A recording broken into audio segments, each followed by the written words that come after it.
This is the RedChip Video Internet Platform, your source for small-cap market information.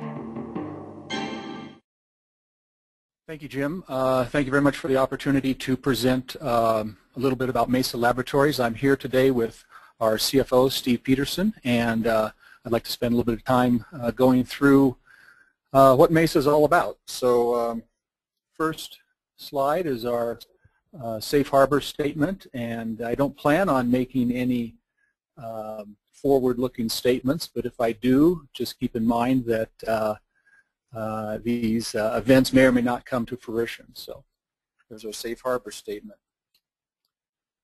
Okay, many of the companies that present at conferences like this will start off by telling you a little bit about the nature of the company, the markets, the sales, things like that, and I'm certainly going to get into that. However, I like to start off and present a little bit about some of our financial performance, because as you'll see as we go through this presentation, one of the key aspects of Mesa is our extremely profitable operations and our growth. So this is a kind of a preview of some of the things to come. We have a long history of highly profitable operations. In general, our gross margins are in the 60 to 65% range over the long term. And there's a lot of companies that have good gross margins, but we're also very efficient at operating the business, and this results in operating income that's generally in the 30 to 35% range. And then after we pay Uncle Sam our taxes, our net income is generally in the 20 to 25% range. And as you'll see, we've been able to maintain this over quite a period of time in the past. Another aspect of Mesa, more recently here, is our relatively high growth rate. Over the last 5 years, we've averaged about 21% revenue compound annual growth rate. And about half of this is through acquisitions, and we'll talk a little bit more about those in a few minutes, and about half of it is just through organic growth, so a good balance there. Our net income has also been growing along with our revenue, of course, and that's been about 18% per year for the last 5 years. So that just is a kind of a preview of what's to come, and I wanted to put that up front right away so everybody understands a little bit more about who we are and what we do. Okay, the company is Mesa Labs, Mesa Laboratories, founded in 1982, and we went public in 1984, so we have a long history of being a public company. We are a manufacturer of electronic instruments and disposable products for specialty markets, and I'll talk a little bit about the products and the markets in just a minute here. We now have 3 offices. Our headquarters here is in Lakewood, Colorado, right outside Denver. And we also have a couple of facilities, one of them in Omaha, Nebraska, and one in Bozeman, Montana. There's about 180 employees in the company, and we have 2 divisions. We have an instruments division, and we have a division that makes consumables that are called biological indicators. And I'll talk more about those in just a minute. So there's our offices, Lakewood, Colorado on the left, where I am right now. And here we have several different product categories. This is where our instruments are manufactured. We'll talk about the medical instrumentation, the DataTrace, data loggers, Torqo, Nusonics a little bit. In the other 2 facilities, in Omaha and in Bozeman, we manufacture biological indicators, and those are photos of the offices that we have there. Okay, let me give you kind of an overview of what our focus is. We focus on quality control products, both our instruments and our consumables, and we focus in regulated industries and regulated applications. So most of our products are required to be used by our customers, and for the most part, FDA is the regulating agency here. We focus on high-value, high-technology products. We like markets. We like markets that have very limited competition. So an ideal market for us would be a regulated industry where our customers don't have a choice as to whether they buy our product or not. They have to buy it because the regulators say they have to use it. And of course, the best situation would be if we were the only people that made that product. We don't come close to that in a couple of product lines, but a couple of product lines we are the dominant manufacturer, and our customers are required to use our product. So it's a very good position to be in. So really our focus is in niche markets, niche applications, and that's where we've been for quite a number of years. As far as the markets go, our instruments are used, like I mentioned before, for quality control, and we have a line that goes into dialysis clinics. I'll talk more about that in a minute. So these are healthcare clinics around the country and around the world. We also sell instruments into food and beverage manufacturing operations, pharmaceutical manufacturing, and medical device manufacturing. Again, all for various quality control applications. On the biological indicator side, these are also for quality control. In this case, it's for sterility quality control. So anytime you have a process that you're trying to sterilize something, you've got to do some sort of quality control to make sure that you have an effective process, and we make these biological indicators for that purpose. We sell these into dental offices, into hospitals, and also into pharmaceutical and medical device manufacturing, a little bit into biotechnology. So a simple way to think about this might be that in a dental office, your dentist has a little tabletop sterilizer, and the guidelines say that once per week here in the U.S. he has to run a test on that to make sure that sterilizer is still sterilizing his dental tools effectively, and we make those biological indicators for that purpose. Okay, let's go through and talk a little bit about the individual products. The first one here I've got is the medical product line. These go into dialysis clinics and also the manufacturers of dialysis machines. This is really the roots of the company. The founders of the company came out of the dialysis industry and got into this business of making quality control meters very early on through an acquisition here in the Denver area. We make a couple of different types of meters here. The ones on the left there are used for daily quality control. All of our meters measure parameters of the dialysis machine, and these are salt content through a conductivity measurement, acid content through a pH measurement, and temperature and pressure. And that meter on the left is used on a daily basis, several times a day in the clinic. Anytime they take one patient off of a machine, a dialysis machine, and put another patient on, the regulations require them to check to make sure the machine is still operating correctly. And that's what that meter on the left-hand side is used for. We also make consumables, these calibration standards on the lower left there, to calibrate those instruments on a daily basis.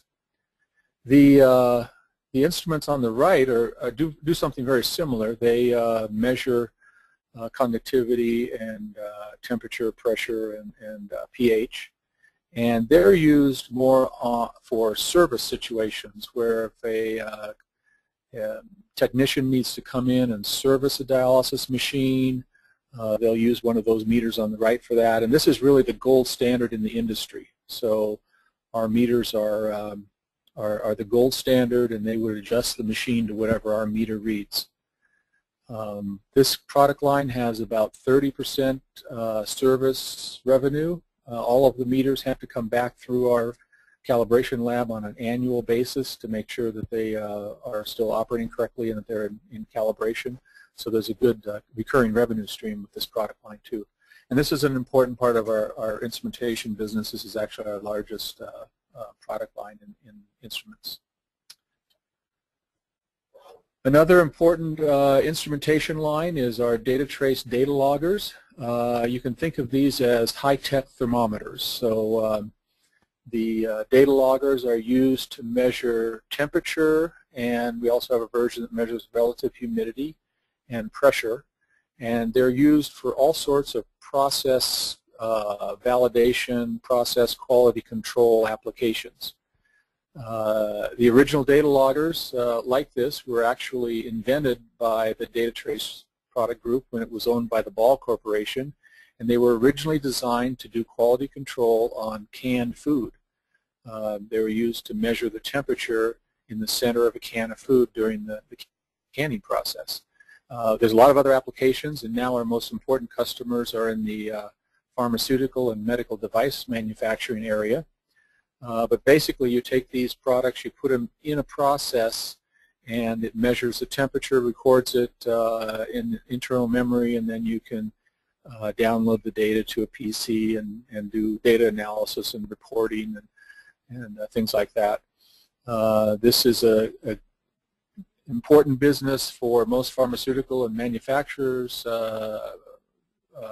pharmaceutical and medical device manufacturers, in that they have to validate their processes and their equipment, and they use these products for that. The products on the left there are the kind of the mainstream part of the product line. The ones on the right are a newly introduced product that does the same thing, but it also transmits the data back to the PC in real time. It has a radio in it. That's the Microbac RF system. So that makes up the DataTrace product line, and it's an important part of our business too. I should say that this also has a recurring revenue stream of about 30% or so, in that these data loggers in general have to come back through our calibration lab on an annual basis to make sure that they're within calibration. A product line we got into just a couple of years ago is a quality control line for any bottle, any bottle that has a cap on it, a twist-off cap. In the bottling operation, there's a quality control test they do to make sure that the cap is on tight enough that it seals up the bottle, and not so tight that you can't get it off when you get it home to take that off. A lot of the customers here are in the beverage bottling industry, but also food, pharmaceuticals, so cough syrups, things like that, and even consumer products like detergents and things like that. Anytime you've got a bottle, there's a chance that that cap isn't on correctly, and almost every bottling line in the world has a way to measure how tight the cap is. This product line came to us in 2009 through an acquisition of a small product line from a small company up in New Hampshire. It's a very important part of our business too. So those are the instruments. Then the biological indicators, like I mentioned, are used for sterility quality control, and these come in a whole variety of different formats. The simplest format is that one up in the upper left. It's a small piece of filter paper with a known number of spores on it, and that's the product that the dentist often uses to put in his little sterilizer. He'll run it through the process. He'll drop it in an envelope, send it to a lab to see whether he killed all the spores that are on that piece of paper. But it comes in, these biological indicators come in a whole variety of different formats depending on what's being sterilized, whether it's instruments or implantable devices or liquids, vaccines, things like that. So you can see the various configurations there. And we make biological indicators for different types of sterilization. So if you're using steam, heat to sterilize things, we make biological indicators for that. If you're using a gas such as ethylene oxide, hydrogen peroxides, those kinds of things. So we have a whole variety of different products. These are all consumables. They're single-use items, and like I say, we had two facilities manufacturing these. They both came to us through acquisitions in the past few years. So we'll talk more about those in a minute. Okay, that's all I wanted to say about the products and the markets. Let's jump into the financial information a little bit. And the first thing I want to do is I want to just mention our Q3 fiscal 12 summary. We have a March 31 fiscal year end. So this is the data for the 3-month period ending December 31, 2011. The revenues for 2011 for that quarter went up 21%, right along in line with our growth rate recently. About 13% of that change was due to organic growth, and the other was due to the addition of revenues from an acquisition that we did in late 2010. There really wasn't much revenue in there at all in 2010, just a little bit, but we had a full quarter in 2011. Our gross margins improved significantly, partly because of volume and partly because of manufacturing efficiencies. Our operating income was quite good this last quarter in 2011. Our net income went up 58%. A lot of the net income change, or at least some of it anyway, was due to some one-time costs in 2010 associated with integration of some of our acquisitions. So we actually had a fairly easy comparison to 2010, but it turned out to be a very, very good quarter. So I just wanted to highlight that. That was a press release we did just about a week ago or so. Okay, let me start off by just showing you our recent growth. This is 12-month revenue. This is actually on a calendar year basis going back to 2006. This is that 21% growth rate that I mentioned before. So we've had very, very good growth over the past number of years, and like I mentioned earlier, about half of this growth is through acquisition and about half of it is through organic growth.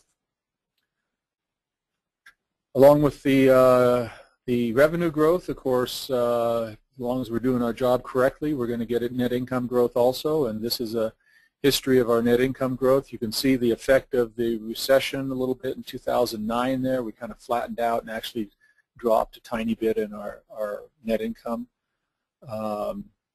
The sales kind of flattened out during that period of time, but then both the sales and the net income's been accelerating in the last couple of years. So good net income growth. And then this is a plot of our earnings per share, and I didn't mention it yet, but we also pay a dividend. We started paying a dividend back in 2004, paid a special dividend for a period of time, and then eliminated that. And we've been increasing our regular dividend a little bit each year, and now we're up to the rate right now is about 52 cents a year. So good EPS growth, and we do pay a dividend. As I mentioned at the beginning of my presentation, we have a long history of very profitable operations. It goes back actually further than this 10 years that's shown here, but you can see that pretty consistent gross profit, operating income, and net income. So we try very hard to maintain these kind of margins as we grow, and so far we've been pretty fortunate in being able to do that. So we just need to keep it going forward, I guess. Of course, with our net income growth, our share price has responded in the manner you might expect, and so we've gone from, in this 10-year period, from around $5 a share on up to around 50 right now. Okay, so that was kind of the history, the products, and kind of the history of our performance. I just wanted to spend a little bit of time talking about what our plans are for the future. So let's talk a little bit about that. So our primary strategic goal is revenue growth at or near Mesa's recent historic rate. So I'd be very happy with 20% growth going forward, and I'd be very happy if that was split about equally between organic growth and growth through acquisitions. So that's one of our primary goals. As you saw, we have a long history of very profitable operations, and that's certainly a goal going forward. as we grow, as long as we're doing our job correctly and we're acquiring the right product lines and we're doing the right things in our operations, then our profit margins should maintain, and that's a goal. As we get bigger, it could be that our margins might decrease a little bit in the future, but that's certainly not a goal of ours. And we certainly do think about the shareholders in everything we do. Every decision we make for spending here at the company or strategic moves, we always consider the shareholder and maximizing that shareholder value going forward. Like you saw the chart of our share price, we've been able to do pretty well there, and certainly that's a focus as we go forward. Okay, so how are we going to grow? We have, like I mentioned, we have a strategy to continue organic growth and continue our acquisition-related growth. And on the organic side, certainly we're most interested in growing markets. The markets we are in now, particularly the BI market, appear to be growing quite nicely, and we want to continue to focus in these areas. Quality control instruments and consumables is a good place to be, in that there's much more emphasis on quality control, not only here in the U.S. with recent outbreaks of diseases and things like that caused by poor quality, but also outside the U.S. in emerging markets where countries are upgrading their standards and improving health care and food distribution. The emphasis is on quality control, and we're in a good spot for that. And we have a lot of products that can play right into those markets. We also work very hard to improve our distribution channels. The distribution is in the U.S. here. It's mostly direct. We do have some distributors in the U.S., but we have mostly direct sales in the U.S. through direct salespeople. Outside the U.S., we have approximately 250 distributors distributing the various product lines. And of course, whenever you've got a lot of distributors, you've got good ones and you've got bad ones. And our goal going forward is to get rid of the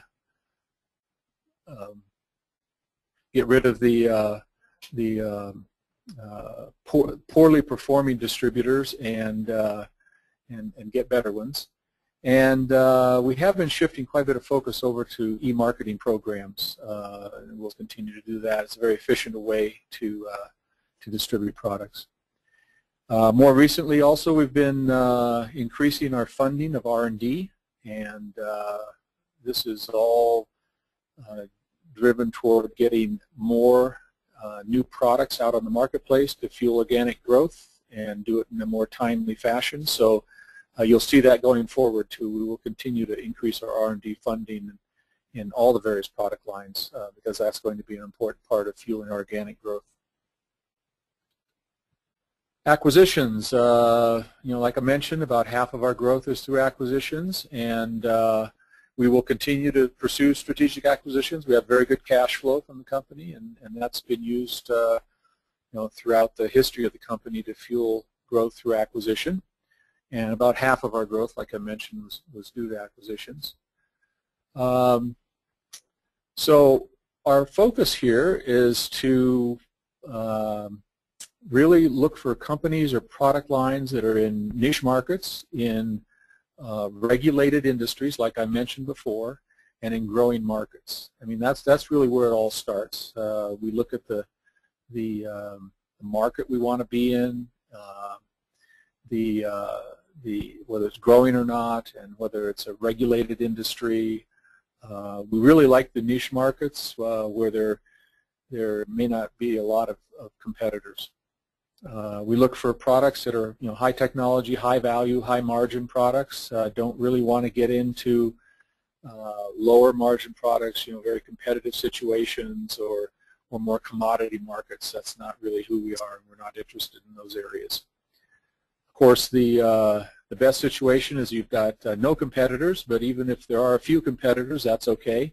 However, we would like to have a very, very strong market position in the market that we might enter. It really helps to in terms of high margins and market control, if you will. So that's really our focus is in regulated industries, limited competition, and high technology, quality controlled products. Little history here, a little working from the bottom up. This is a list of the acquisitions that we've been doing in the last few years. Actually, the company started out with an acquisition in, I think it was 1984, that got into the instrumentation line. But in 1989, the data loggers, the DataTrace line was added, the data loggers for manufacturing. In 1999, another company that manufactured meters for dialysis clinics was purchased and moved here to Lakewood. And then in 2006 is when we entered the biological indicators business with the acquisition of Raven.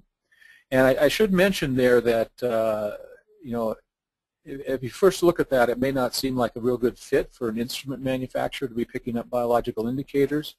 But when you stop and realize that most of the data loggers are used, most of the applications of our data loggers are in sterilization quality control, it was a natural fit.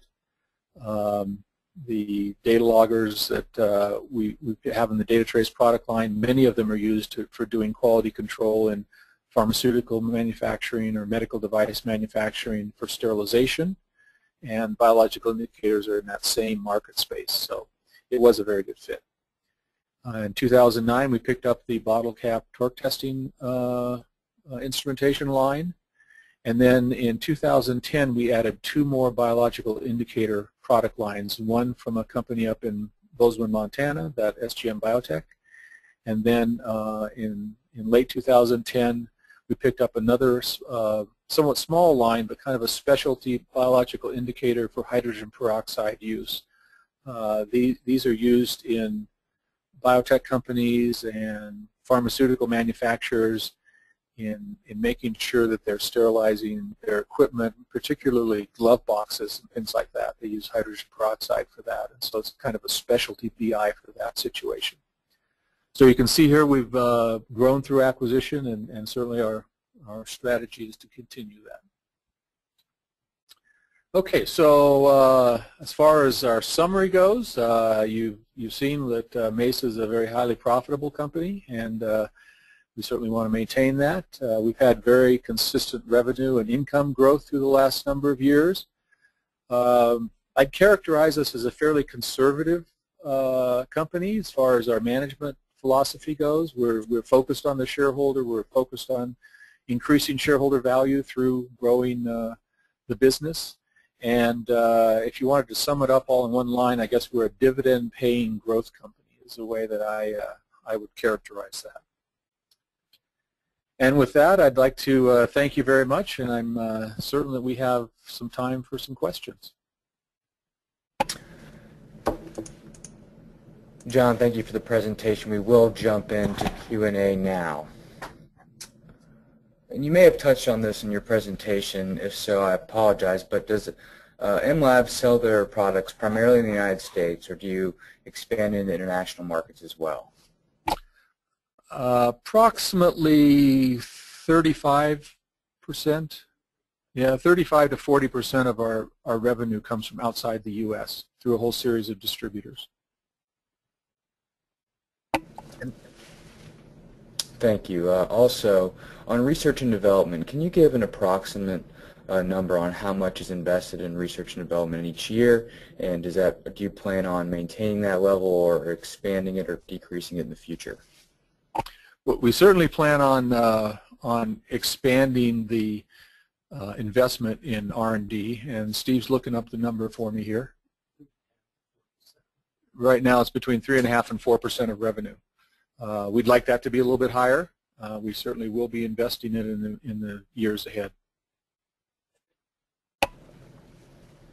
Thank you. Next question. I know you touched on this throughout the presentation, but what are some of the main factors contributing to year-over-year margin improvement?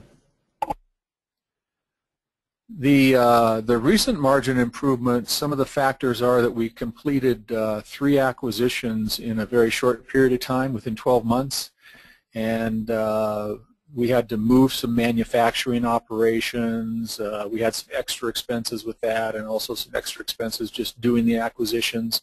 And so the recent margin improvements have been really getting past all those one-time expenses and getting control of those product lines. The other aspect of that is that, especially in the BI area, as our revenue increases, we're utilizing our facilities, our people, our automation equipment much more efficiently. And so we're seeing an increase in our margins just because of revenue increases in those businesses. Thank you, John. Next question. This one might take a little while to answer, but can you give a history of MLAB's organic growth in terms of number of products and acquisition growth in terms of profits at the time of acquisitions and profits now? Okay, so that's a complicated question. So the first part of that having to do with organic growth, you know, it's really been pretty consistent over the last, say, 5 years or so. There was a flat period prior to 2004 when we had little to no organic growth. But after that period of time, we've had pretty consistent growth, and like I said, about 10% per year average over the last 5 to 6 or 7 years. The reasons for that are due really, I think, to 2 things. One is we made a concerted effort to improve our distribution channels. Here in the U.S., we took one of the product lines that had been distributed through manufacturers' reps, and we went direct with it. That increased the revenue, but also increased the control that we had over that distribution. We made a concerted effort to get some new distributors in various product lines, better distributors outside the U.S., things like that. So certainly some of that organic growth was fueled through improvements in our distribution channels. Also, during this period of time, we did introduce some new products that have given us some growth. The DataTrace RF product was introduced and gave us some growth. We also introduced a new medical meter back a few years ago, and that's been very, very well received, and that's fueled some organic growth also. More recently, we've introduced a new PC-based workstation for our data logger product line, and that's been very well received, and we expect that will help. It will make us more competitive in those data logger markets. So, as far as the profitability of our acquisitions go, the more recent acquisitions in the BI area, like I mentioned, the BI growth has been there probably anywhere from 8 to 12 or 14% per year over the last few years. And as we grow those revenues, we're, like I say, we're utilizing our manufacturing more efficiently, and those margins, those gross margins, are increasing. Also, as we grow, of course, the expenses as a percent of revenue that we have here, the fixed costs, tend to decrease. So in all of that, we've been able to expand our margins a little bit. I hope that answers the question. Did you have any other thoughts there? I believe that answers it. If there's additional questions on that point, please feel free to submit them now, audience. Our next question is, which markets do you think will drive growth for MLAB over the next few years? Well, I hope all of them. The markets that seem to be growing the fastest are our biological indicators market. Let me step through them one at a time. So in the dialysis clinics, the medical business, the reported growth in the dialysis industry is 6 to 7% per year, and it's unfortunate, but that's the growth of the patient population, and as there are more patients, there's got to be more clinics, and every clinic needs some meters. And so our growth rate in medical over the long term will probably mimic that 6 to 7%, which is a good growth rate, good organic growth rate, and it's a very good product line for us. So that will continue to be a real contributor to our margins. However, the marketplace that's been growing the most rapidly and probably will continue into the future is our biological indicators. They, like I mentioned earlier, there's more of an emphasis on sterility quality control worldwide, and that's really driving the growth of the BIs. Probably low double digits is where that market's growing, and we do have a very, very good market share in that business, particularly in the pharmaceutical, medical device manufacturers, dental areas like that. And so we would expect that we would see that kind of growth going forward. Thank you, John. The company currently has a low debt balance, and would the company consider taking on additional debt to finance acquisitions or expansion in the future? We actually did take on debt here just recently, and for that purpose, to complete a couple of acquisitions. As I mentioned, we did 3 of them in a pretty short period of time. We had to take on a little bit of debt there. So yes, the answer is yes, we would. And as we grow and we want to continue growing at 10% a year through acquisitions, we're going to have to step up the size of the acquisitions a little bit, and we may very well use debt in order to do that.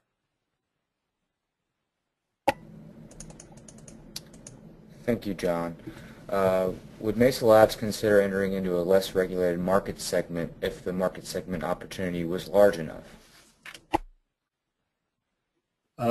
Yes, we would. Certainly some of our products are used in less regulated areas. As an example, the Torqo line, while it's used in food and beverage and pharmaceutical manufacturing areas, which are regulated industries, there aren't really any regulations on having to do torque testing. I mean, certainly there's just general quality control that has to be done, but there's not any specific risk, if you will, such as there is in a sterility situation. So yes, we would consider that. It would have to be a marketplace that we felt really good about, though. Absolutely. Thank you, John. Next question. How does MLAB distribute and market products to end users, and what channels are you currently using now? In the U.S., we have our instruments going through direct sales people, some out in the field, some based here in Colorado. We have approximately 6 or 7 people marketing the instruments. The biological indicators here in the U.S., many of them do go direct. Some of it's just word of mouth, and some of it is through some direct account reps that we have here in the U.S. We do also, in the U.S. and worldwide, have some private label agreements where we market our products through some big distributors with their name on it. Outside the U.S., we do have some direct sales of some of the biological indicators, but for the most part, the vast majority of them are sold through a series of distributors and a few private label situations, but most of them just through distributors. So it's a variety of different mechanisms that we distribute our products, and it's whatever adapts or whatever fits the current situation. All right, John, I believe that concludes our Q&A as of now. Is there anything else you would like to leave for us before we conclude the presentation?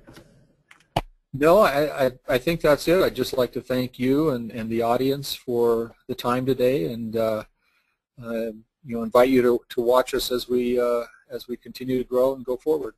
This report is not a recommendation or solicitation to purchase or sell any security, nor does it constitute investment advice. Visit RedChip.com for full financial disclosures on RedChip clients.